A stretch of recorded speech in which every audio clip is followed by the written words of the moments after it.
রান্না করো নিয়ে এসে না হাড়ি পর্যন্ত চুরি করেছে 9 কেজি চাল। হাড়ি করে চুরি করে এনেছে। এর আগে 9 কেজি চাল চুরি হয়েছে, কাল রান্না শুক্রবার পয়সা করতে গেছি, ভাত নষ্ট হয়ে গেছে তো ফেরা। আসসালামু আলাইকুম। দেশে দেশে বাইরে থেকে যারা দেখছেন অসংখ্য ধন্যবাদ। আসলে এই মানুষটাকে আমি বারবার দেখতে আসি, সে অনেক ভালো। ওনার একটা ঘরের ব্যবস্থা করবো ইনশাল্লাহ।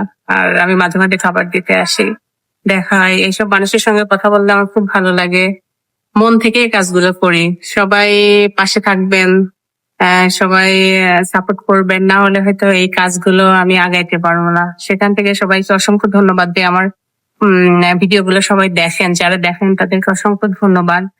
এই মানবিক কাজগুলো উৎসাহ যত পাবো ততই আসলে ভালো লাগবে এই কাজগুলো করতে।